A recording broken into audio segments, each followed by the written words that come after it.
I thank the organizers for this great event, and I hope that you will enjoy my talk, which is maybe new because this model, I've been working on it for more than 30 years, but mostly this duality of time theory is more recent. So this model is actually very deep in history. If you look back in the philosophy, ancient philosophy, many great philosophers have thought that eventually the cosmos is one, and there is no real motion and no real multiplicity. So everything must be made from one. This oneness is the single monad. Maybe I'll explain more about it in a moment. But my work in this subject is really the duality of time concept, which provides a tool that explains how this multiplicity that is clearly visible, and we cannot deny it, how this actual multiplicity is emerging from pure oneness, metaphysical oneness. So this is abstract. I will not read it all, but only I want to show here that you will be surprised that these basic equations that we use in classical mechanics can be used to derive, and literally I mean derive, the principles of relativity, including the constancy and invariance of the speed of light, as well as symmetry of physical laws. All this is possible only when we take into account the duality of time theory and the recreation principle that is one of the main principles of the single monad model. And then I will be deriving, I will show you how we can derive these principles in addition to another principle that allows or show us the discrete symmetry of space. Because until now, we know that relativity is based on continuous space-time.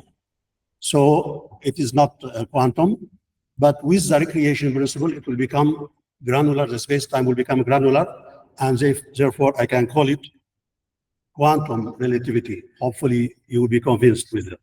So I will be giving a quick introduction to this single monad model and duality of time postulate. And then I will move very quickly. Usually, actually, I take more than half an hour to introduce this model, but I don't have time for that. So if you like, you can go to my website that is shown at the end here. Everything is given in articles and some other videos. So I will move, after the introduction, I will move very quickly to the practical derivations. So I will be deriving the principles of relativity, as well as I will show how we can derive supersymmetry from, not derive, I mean the concept of supersymmetry, from the same equations, that is the classical equations that I showed before. Additionally, also we will see two more levels of symmetry, that is hyper and ultimate. Because if you think about the basic idea of this single monad model, it actually means absolute symmetry.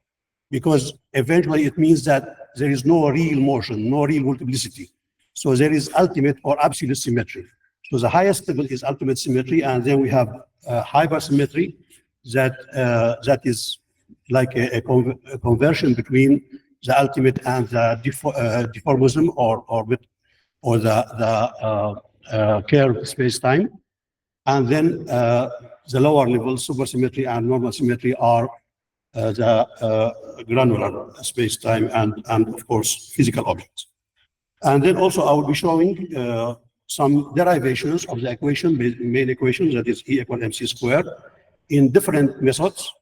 All this is only possible with the duality of time theory, because until now there is no full derivation of this equation.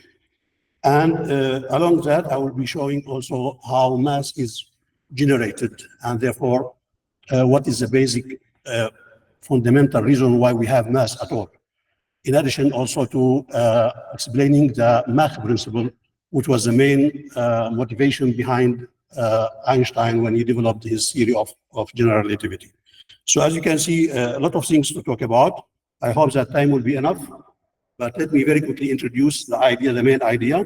So it is the single monad model, and it has been attributed to some philosophers, mainly Plotinus, that from the one who is eventually the creator of the universe, who is absolute one, only one can proceed. Because if you imagine multiplicity emerging from one at the same time, then the original one must be composed in itself, because it must have different faces to different entities. So in order to accommodate this, this model that I'm working on is actually based on el-arabi, who is a famous Sufi master. And by the way, he was born in Murcia, but not very far from here.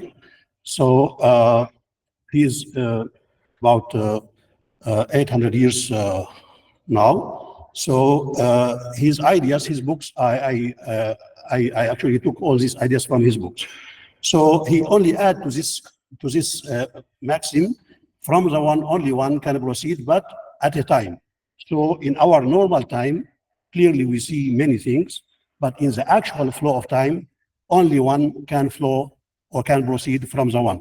And therefore, this can be demonstrated with this figure, where you can see the monad. So maybe you will ask, what is the monad? Of course, this is not easy to explain, but let me, for simplicity, tell you that the monad can be thought of as a simple geometrical point. But in reality, it's composed in itself, and it's like a black hole. It's from outside, it's a singularity, but it's from inside, it's a complete cosmos, because the monad is active and creating. So it's not a really simple point, but from our point of view, it is a simple point. So this monad is going in the inner levels of time. So this is the meaning of duality. We have outer levels that I will explain in a moment also, outer level and inner level.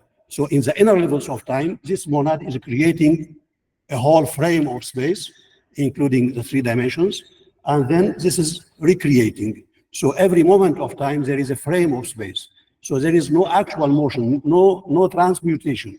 When I am moving, for example, usually I think of myself as I am carrying myself and then moving through space-time. And this is not what the reality is. The reality is that there is a frame of space, and then another frame, and then another frame. So there are actually no actual motion. There are only changes.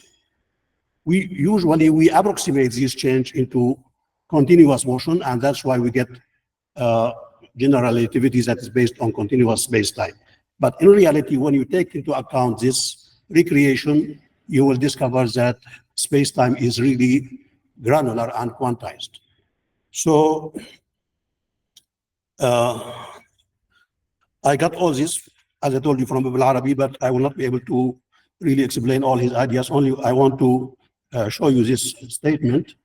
He says that the cosmos is imaginary, yet it is in reality real. So on the outside, the cosmos is imaginary, it's only illusion. But in the reality, it's real. So from this real, which is a single monad, these different forms are appearing. And when you understand this, you will be able to really understand the reality. And that's the meaning of the duality of time. So the duality of time postulate, which I introduced, can be summarized in the following statement.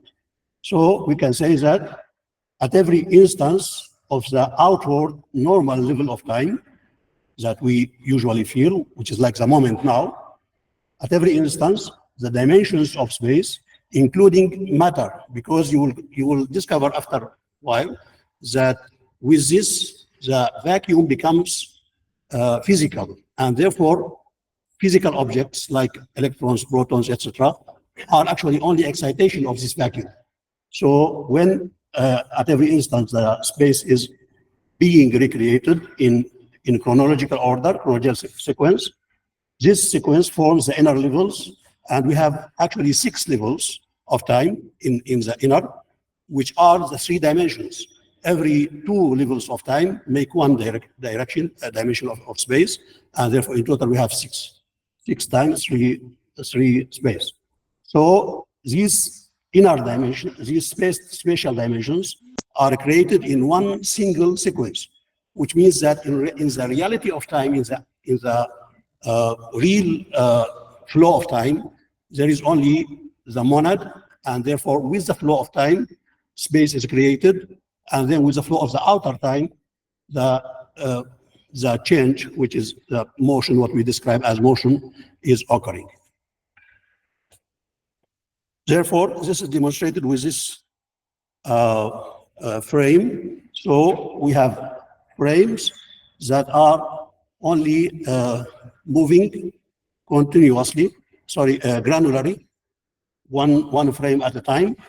And therefore, if you stop time, like in the outer time, if you stop it, you will see a frame of space. If you stop the real flow of time, you'll only see empty space that is really nothing, or the single monad itself. So therefore, this flow of time in the inner and outer together is hyperbolic. And therefore, we get the relations that is basically the root of Lorentz transformation. And from here, we can get all the laws of relativity. But here I want to add, since time is really very short, I want to show that the speed of light in this case, because now the inner time is made, because the space is now made in the inner time, so the speed of light is no more space over time. It's actually time over time. So it becomes unitless if you know exactly how much time, how much space is created in every moment of time. So if you can convert space into time in the inner level, it becomes time over time, and therefore it becomes unitless. And therefore this becomes actually equivalent to the dimensions of geometry, or the fractal dimensions of geometry. And that's why it's actually constant and invariant. So in reality, when you are moving in the outer time, you don't you are moving in a direction that is perpendicular or orthogonal onto space, no matter how you think of space in 3 dimensions. So always you are moving orthogonally in relation to space, and therefore the speed of creation, that is the speed of light, is constant and invariant, no matter, it's not affected by your own motion. To give you an example, this screen that you see in front of you, if it's like a computer screen, we know that it's actually not real. There are no real objects on it.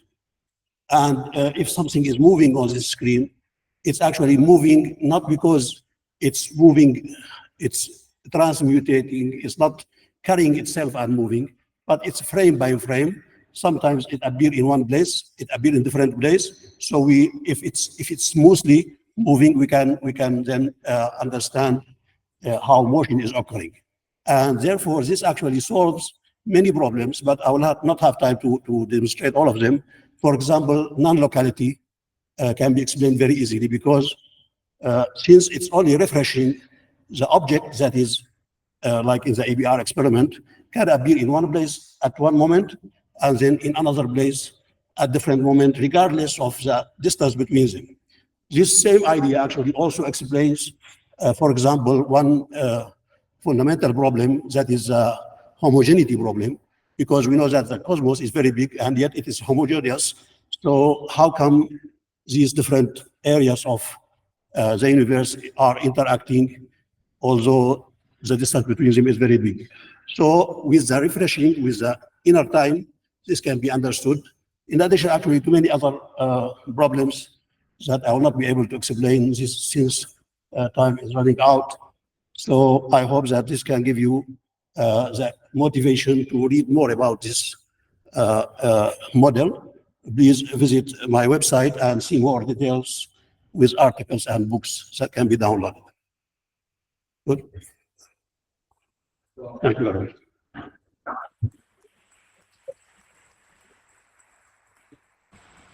So 3 months for questions. Then I have a question. So are you capable with this formalism of providing some justification to define that the relativity of the imaginary time related to the temperature of quantum system, and also to the quantum equation and so on? Are you capable of providing some interpretation to this? Sorry, say again this last thing. Yes. Are you capable with this formalism of providing an explanation of or the fact that the derivation on the imaginary time corresponds. Imaginary time corresponds to the temperature of quantum theory and so on. Yes. So actually, I really skipped many derivations here, but if you follow the derivations, you will notice that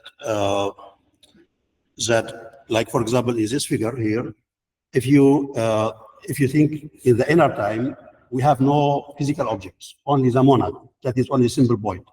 So it only moves between 0 and C. So this makes the background that is real a vacuum. It has a structure because it has levels, and there are actually three different. There are 2 arrows of time because they complement each other. So we have like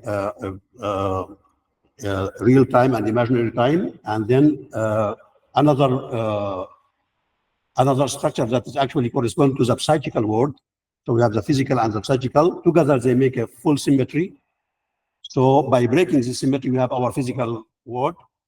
It has different levels of vacuum. So we can think of three possibilities of the flow of time. Either the outer time is faster, and therefore we have the physical world, or the outer time is slower than, which is our physical, our normal world, or they are equal. When they are equal, we make a new dimension. This new dimension has a zero when the outside velocity is 0, so it is a vacuum. So this vacuum can be excited. So all our physics that we study is excitation of this vacuum. You can think, for example, of temperature. You can think of atomic particles. All structures are excitation of the vacuum, physical vacuum. I see. Okay. Are there any more questions? Well, doesn't seem to be the case, so let's start our speaker again. Okay.